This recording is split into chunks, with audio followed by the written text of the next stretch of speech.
Bonsoir à tous, il est 19h, voici les titres de votre journal. Le premier vol ou les premiers lots de vaccins anti-Covid-19 seront réceptionnés demain à l'aéroport de Boufarik. Il s'agit du vaccin russe Sputnik 5. Les vaccinations débuteront samedi prochain à Blida avec une priorité pour le personnel soignant et les personnes âgées.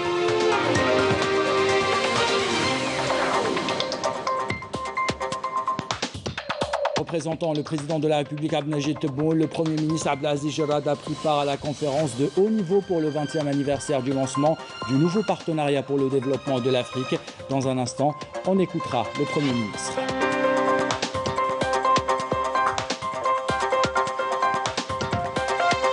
On célèbre ce 28 janvier le 24e anniversaire de l'assassinat de Abdelhak Ben Hamouda. Une cérémonie de recueillement a été organisée aujourd'hui à Alger à sa mémoire.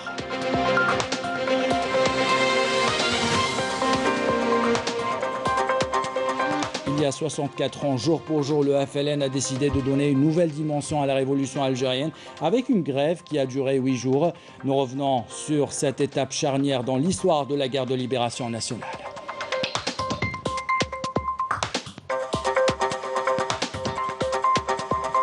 Une conférence de presse a été organisée ce matin pour annoncer le programme africain dédié aux start-up africaines que va accueillir l'Algérie. Startup Africa by IncubMe, l'un des cofondateurs de cet incubateur panafricain, Adel Amalou, est l'invité de ce 19h. Voilà pour les titres, bienvenue à tous. Je le disais donc en titre, la première cargaison du vaccin russe contre le coronavirus, Sputnik 5, sera réceptionnée demain à l'aéroport de Boufarik. Cette cargaison sera réceptionnée par le ministre de la Communication, porte-parole du gouvernement Ammar Belhimar, le ministre de la Santé, de la Population et de la Réforme hospitalière Abdelrahman Boubouzid, le ministre de l'Industrie pharmaceutique Abdelrahman Lotfi Jamel Ben Bahmed. La campagne de vaccination débutera symboliquement samedi à partir de Blida, selon un communiqué du ministère de la Communication. Représentant le président de la République Abdelmajid Tebboune, le Premier ministre Abdelaziz Jarrad a pris part à la conférence de haut niveau pour le 20e anniversaire du lancement du nouveau partenariat pour le développement de l'Afrique, organisé par visioconférence.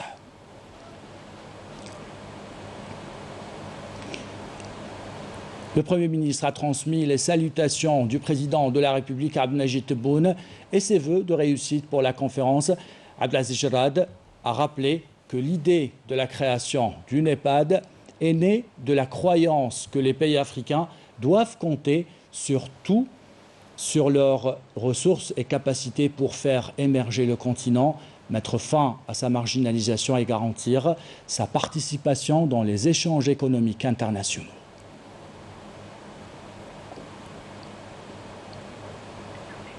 On écoute le Premier ministre Abdelaziz Jarrad. يطيب لي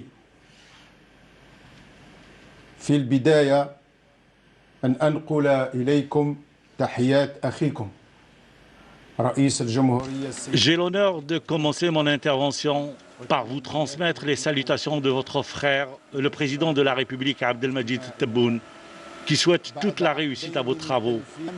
2 décennies après la création et le lancement du programme du NEPAD qui dépend de l'Union africaine, mon pays, en sa qualité d'un des fondateurs de ce partenariat en Afrique, enregistre avec beaucoup de satisfaction les résultats positifs réalisés dans divers domaines. Et parmi les plus importants indicateurs de ce progrès figure la transformation du programme du NEPAD en une agence de développement dépendante de l'Union africaine qui disposera d'importantes attributions lui permettant de faire face aux défis et aux objectifs de développement tracés pour notre continent.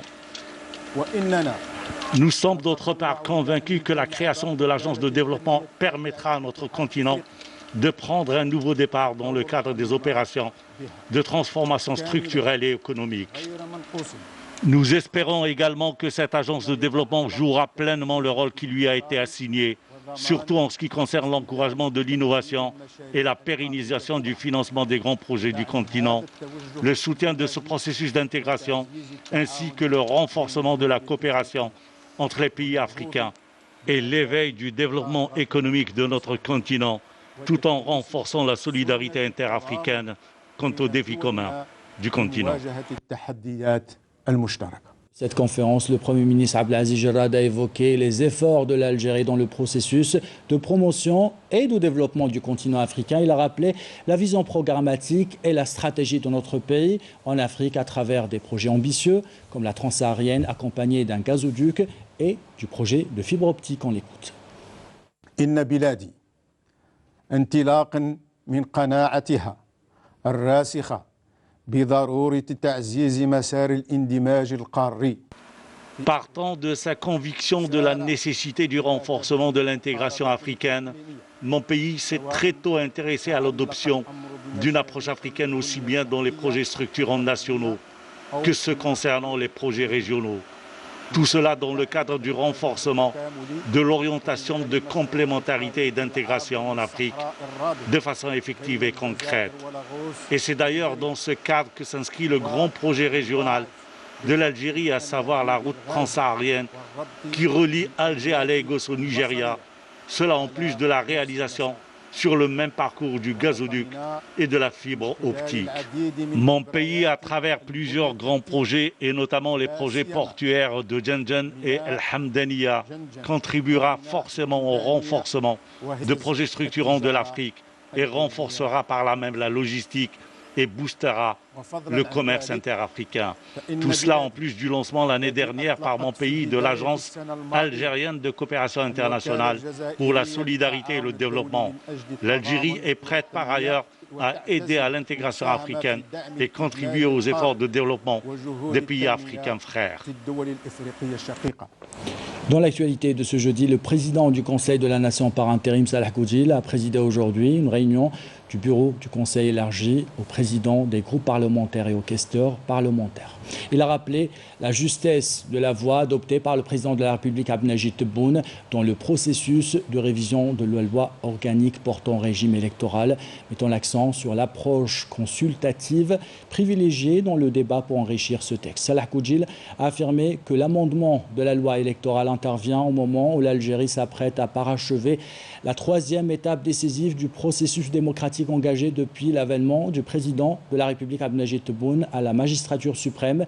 Cette mouture constituera la pierre angulaire dans l'œuvre de la fortification et la préservation du front interne en garantissant une véritable pratique démocratique. Objectif, consolider le principe du pouvoir du peuple et son droit au libre choix et ses représentants au niveau parlementaire et aux autres assemblées élues.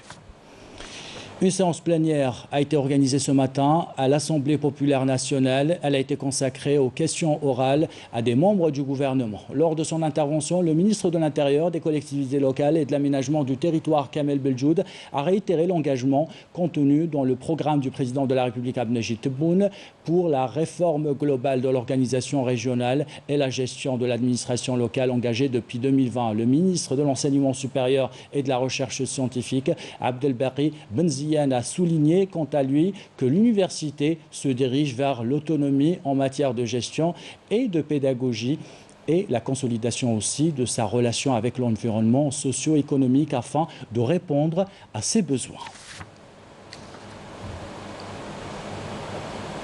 Et cette information maintenant, le ministre des Affaires étrangères, Sabri Boukhadoum, a eu aujourd'hui un entretien téléphonique avec son homologue russe, Sergei Lavrov, avec lequel il a évoqué des questions relatives à la lutte contre la pandémie de coronavirus et la mise à disposition du vaccin russe Sputnik 5, ainsi que des questions régionales d'intérêt commun, notamment la situation en Libye et au Sahara occidental.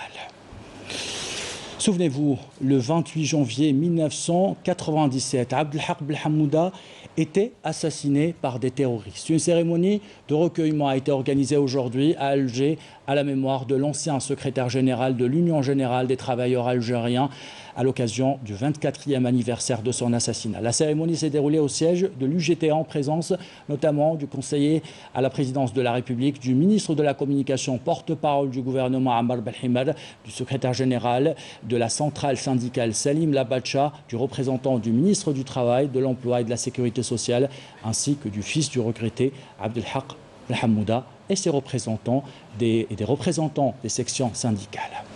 On écoute dans un instant le ministre de la Communication, porte-parole du gouvernement et le secrétaire général de l'UGTA.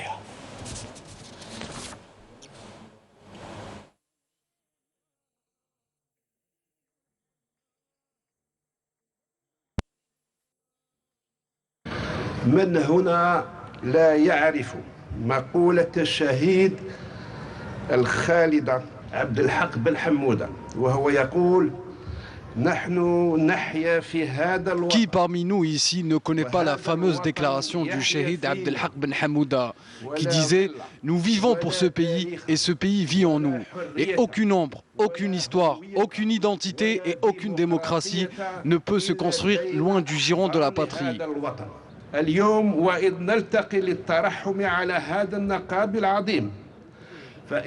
Aujourd'hui, nous nous rencontrons pour nous recueillir sur la mémoire de ce grand syndicaliste qui a considéré que le combat syndical ne peut se compléter sans la stabilité et l'unité nationale et sans la préservation des institutions de la République.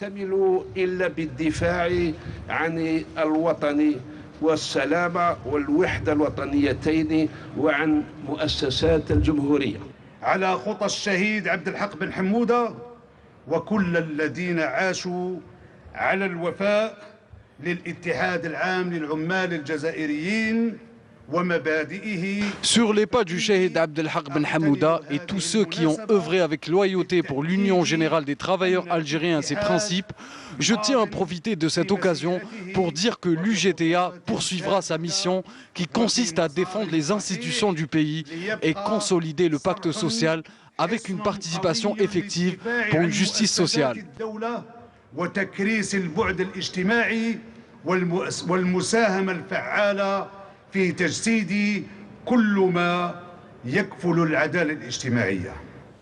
Voilà pour ces deux déclarations. Et l'Algérie commémore aujourd'hui le 64e anniversaire de la grève de 8 jours de 1957. À cette occasion, le ministre des Moudjahidines et des Ayants droit en coordination, le ministère des Moudjahidines et des Ayants droit en coordination avec l'Union générale des commerçants et des artisans algériens ont organisé une conférence historique à laquelle a assisté le secrétaire général du ministère des Moudjahidines et des Ayants droit et le président du Haut Conseil islamique.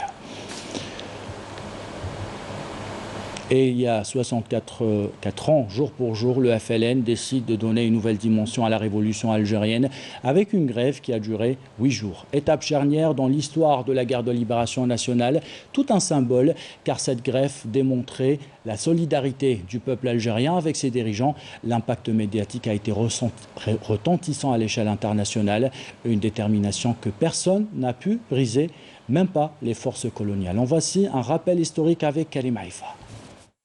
Malgré la présence oppressante des bérets rouges, des bérets verts et des paras français à Alger, implantés dans les vieux palais, les écoles et tous les quartiers stratégiques de la Casbah, Alger a dit non à l'humiliation et à la répression.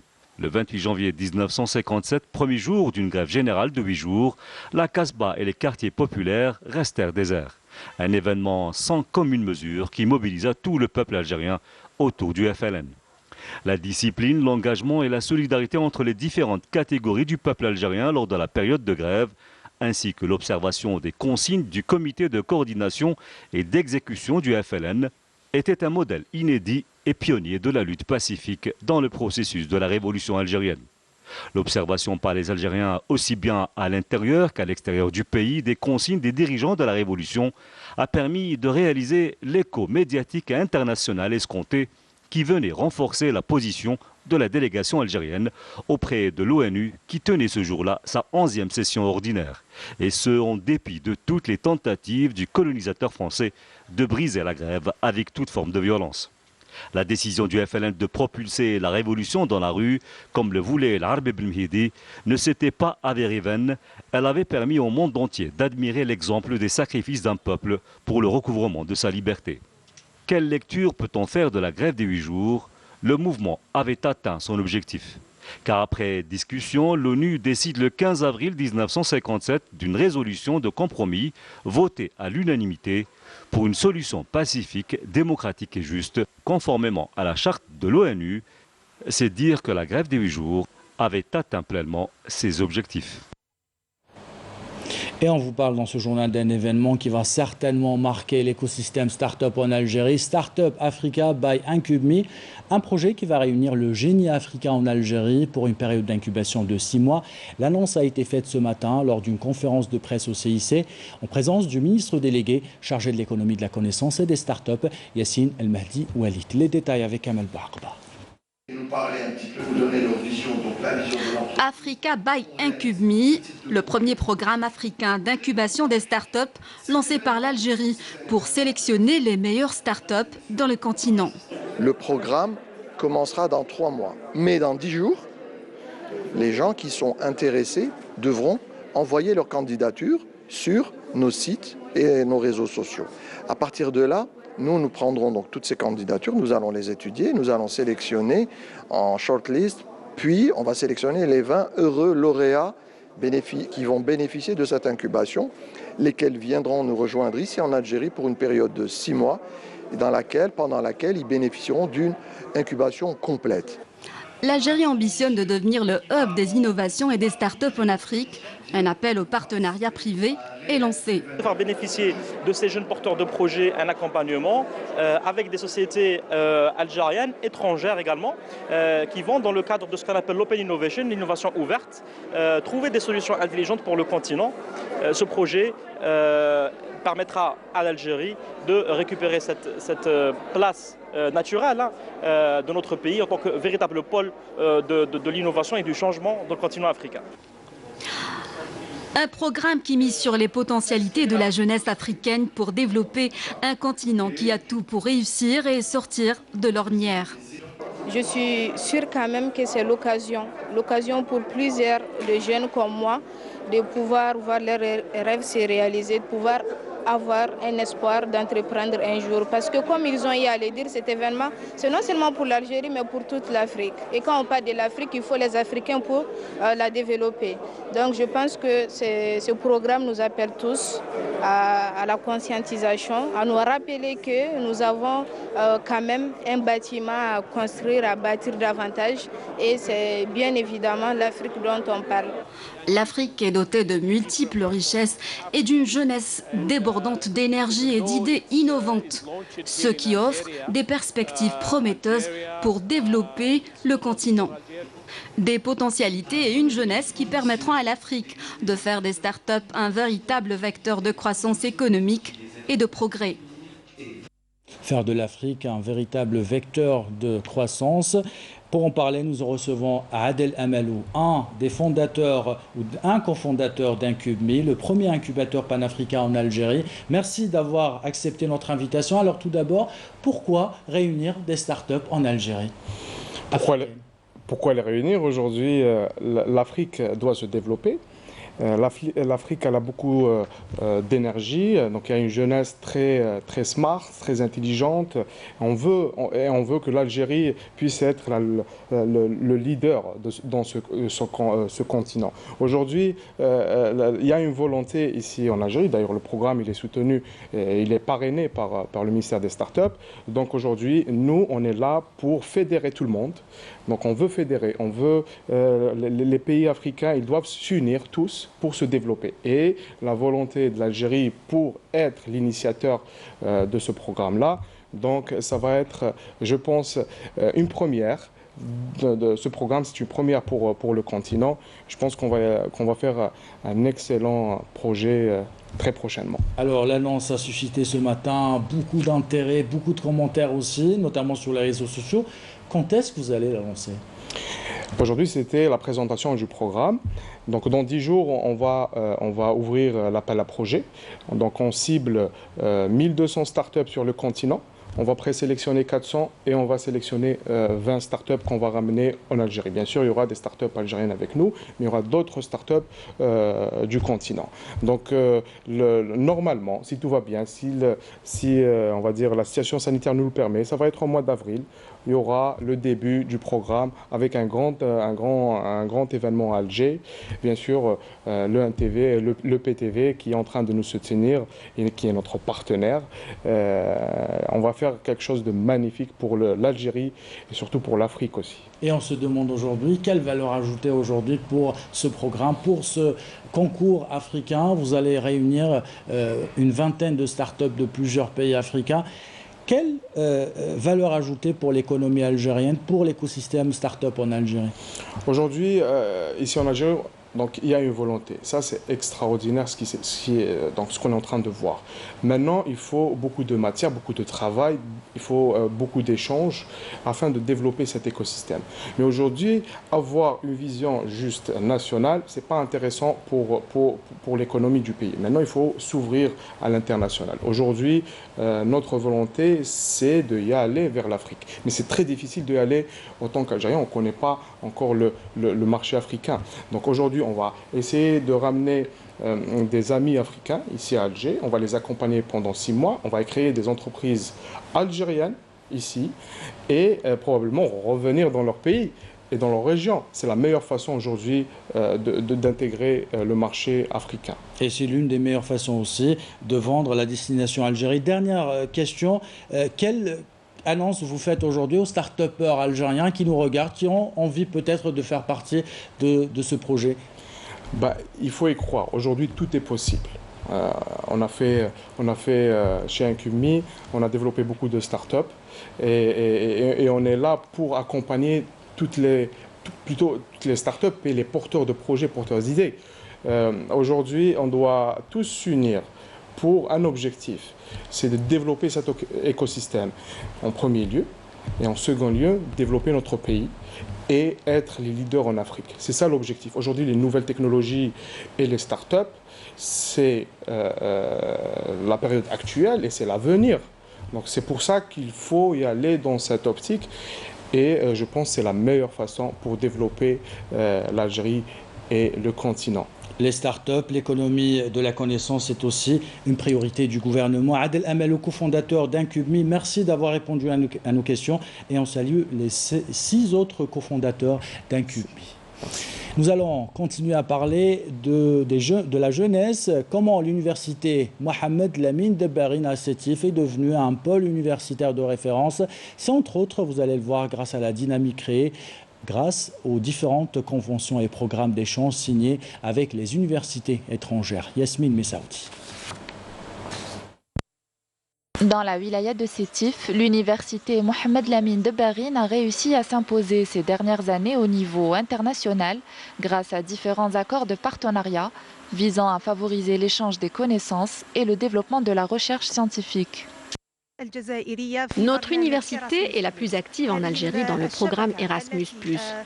Ce réseau, qui a été créé en 1999 au sein de l'Union européenne, englobe aujourd'hui 42 pays européens.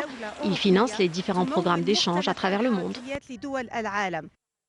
Le département des relations internationales de l'université veille à proposer différents programmes pour les étudiants, notamment les étudiants étrangers.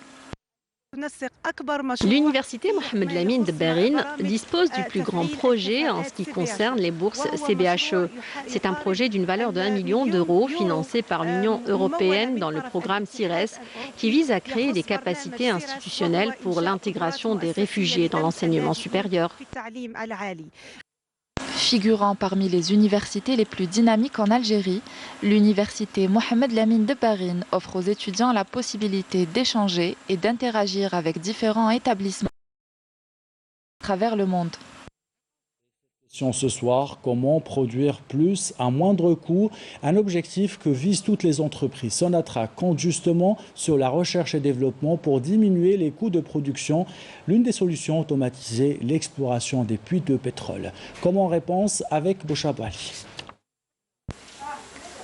Équipés des dernières technologies de pointe, les laboratoires de recherche et de développement du groupe Sonatrach œuvrent à travers leurs ingénieurs à fournir à toutes les structures de l'amont et même de l'aval pétrolier les données nécessaires pour évaluer, tester et produire convenablement les gisements.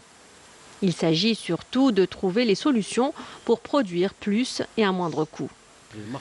Il s'agit d'un laboratoire de référence qui dispose des technologies les plus modernes et qui fournit des données importantes à toutes les structures de la Sonatrach. Les laboratoires de géologie ont été créés pour effectuer différentes études et analyses dans le domaine de l'exploration pétrolière. La mission de cette direction est de trouver des solutions aux problèmes que rencontre Sonatrach, notamment dans la production. Les recherches et les expériences sont menées par des équipes triées sur le volet, qui bénéficient régulièrement de formations pour être à la pointe de la recherche et développement, notamment en matière d'exploration pétrolière. Une équipe de docteurs et d'ingénieurs a réussi à créer un premier automate qui permet de contrôler sans intervention humaine et donc de façon mécanique les puits de pétrole. La majorité de nos employés sont des jeunes. Nous leur avons consacré un programme de formation continue selon les normes internationales. Un budget colossal est consacré à la division laboratoire de Sonatrach en raison de son rôle dans le développement du groupe qui souhaite concurrencer les plus grandes firmes pétrolières. En deuxième région militaire, une caravane de l'armée nationale populaire a visité les zones d'ombre de la wilaya de Tismsilt. Objectif, sensibiliser les habitants de la région sur la protection contre la pandémie de coronavirus. Les habitants qui ont été vaccinés contre la grippe saisonnière apprécient cette initiative et les éléments de l'armée nationale populaire rappellent que ces caravanes s'inscrivent dans le cadre des directives données par le haut commandement de l'armée nationale populaire pour rapprocher le peuple de son armée. Parmi les communes visitées, El Mal'ab et Sidi L'Antri. Le Conseil national des droits de l'homme a organisé aujourd'hui, dans le cadre de la coopération avec le programme avec l'Organisation internationale de la réforme judiciaire, une table ronde sur les leçons apprises par ou dans la lutte contre la pandémie de coronavirus conformément au protocole sanitaire en vigueur à travers le monde. Les participants à cette rencontre ont rappelé les efforts du gouvernement algérien qui ont été mis en place pour lutter efficacement contre cette pandémie. Et le bilan de ces dernières 24 heures fait état de 251 nouveaux cas confirmés de coronavirus, 207 guérisons et 4 décès. C'est ce qu'a annoncé aujourd'hui le porte-parole du comité scientifique de suivi de l'évolution de la pandémie de coronavirus, le docteur Jamel Fourar. Et cette pandémie de coronavirus a révolutionné le monde du travail. De nombreuses entreprises, secteurs publics et privés, se sont mises au télétravail. Exemple, ce soir à Oran, reportage de Sofiane Maqnin, commentaire signé Badia Amari. Après avoir pris son petit déjeuner chez lui, il se rend à son bureau qui est à quelques mètres seulement de sa cuisine. Nordine, ingénieur à Mobilis, travaille à partir de chez lui. La technologie nous permet d'assurer notre travail à partir de la maison. Pour cela, il suffit de se doter d'outils technologiques et d'Internet et de se contenir à un calendrier de travail strict. Et de travailler matin et soir et loin de son bureau. La situation sanitaire a poussé un nombre important d'entreprises publiques et privées à opter pour le télétravail. Les bureaux sont désormais vides, mais le travail se fait le plus normalement du monde.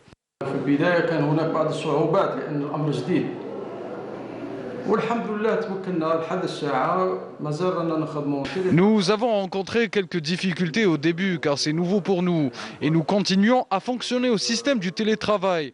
Beaucoup d'opérations se font à distance. En cas de besoin, l'ingénieur se présente au centre régional de la maintenance à Oran.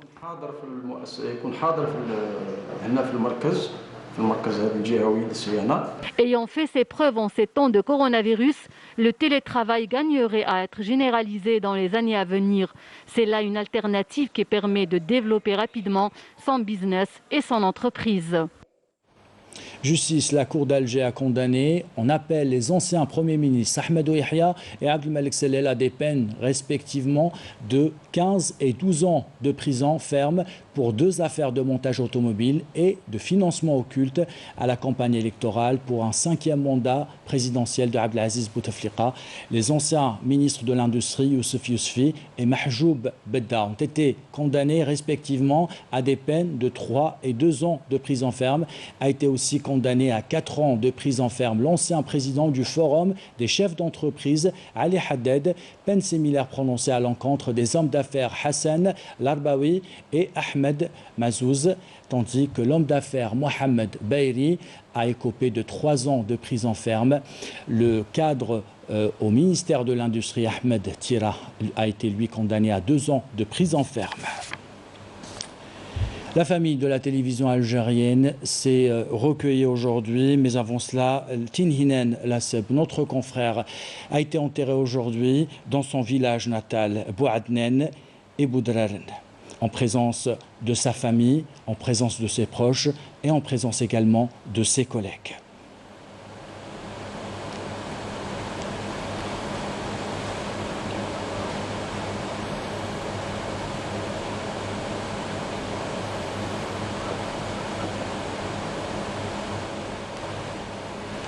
Et la télévision algérienne est en deuil donc depuis 2 jours.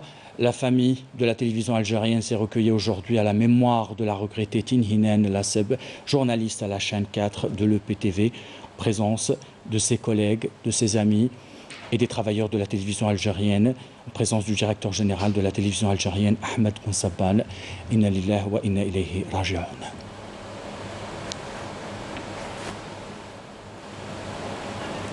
C'est la fin de ce journal. L'équipe de la rédaction qui l'a préparé, l'équipe technique qui l'a réalisé, vous remercie de l'avoir suivi. Merci pour votre fidélité. Belle soirée.